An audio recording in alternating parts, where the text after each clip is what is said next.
remote location. 2-3 months later, you turn around, somehow, some way, she's back at your house. I had a girlfriend like that one time. No, it's okay. We finally just got rid of her. Thanks, guys. Yeah, go ahead, laugh. Make it seem like it didn't really happen. That's cute. Now, what we do in this pit is alligator wrestling. There's 3 or 4 guys who volunteer their time here to do these shows. We are not employees of the park due to liability, same as a trapper. The only money we do take in, believe it or not, does come to the tip baskets you see along the fence line. On the 2 days a week that I'm here, the money goes to the alligators. It goes to the rescue. That's what I use to pay for their food, the vet bills, buying the gators off the other trappers, enclosures for sick and injured animals, equipment to catch these guys, etc., etc.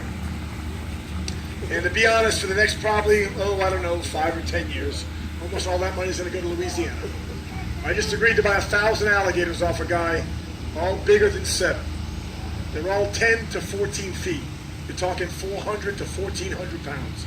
I have no clue how to get 1,000 giant alligators from Louisiana to Florida, and I have nowhere to put them when I get them here. But they're coming. I probably said 1,000 alligators my entire life. I double that in one shot. The reason the guy wants to get, hey, this is not an adult show, bro. There's kids here. Just look away. Look away. Have they ever bred here? Not with me. Not that I'm Yeah, no, they'll get gravid here or pregnant with eggs. I'll put them in a separate spot where they can have nesting. There's no nesting material in here. They can't make a nest in here. Put them in a separate cage. They have all the right material. They'll make a nest. I will then steal their babies, their eggs, give them to the alligator farm. The alligator farm will hatch them out, and about 1/3 of them get returned into the wild. They work with FWC. The people that saved the alligator from the endangered species list were the alligator farms. You get 30 eggs, maybe 1 makes it to adulthood. School of tarpon can eat a whole clutch of babies. They're only this big. Biggest predator of alligators, birds, and fish. But if you raise them to 3 feet, then put them in the Everglades, almost all of them will make it. So they're it's the biggest success story of any endangered species animal in the world. Very easy to bring them back. You just raise them to get a certain size. So like I said, I have no clue how to get 1,000 giant alligators here, nowhere to put them. The reason the guy wants to sell them is because it's a breeding pond. They're all about as old as 7. That's like having Bob Hope as your stud. There's no babies being produced is what I'm trying to say. They want young alligators like Studley over here. That's McLovin, ironically, is his name. And apparently he's living up to his name right now. Oh, she likes you, bro.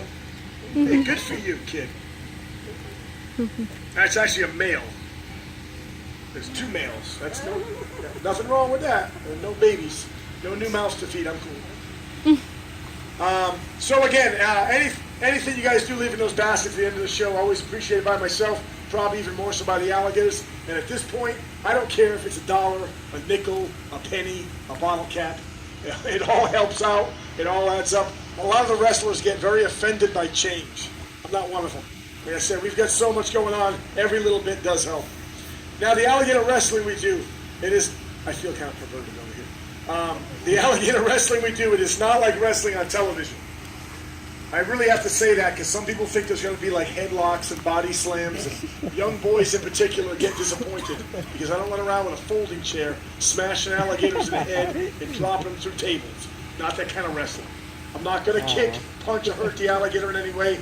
And I certainly will not be dressing up. That was pretty impressive. I certainly will not be dressing up in spandex and jumping off the top rope. Trust me, that will never, ever happen unless you really want to see it.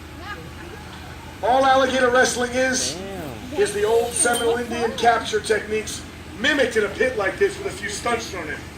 Seminoles began catching alligators alive because alligator meat spoils very quickly in the hot Florida sun.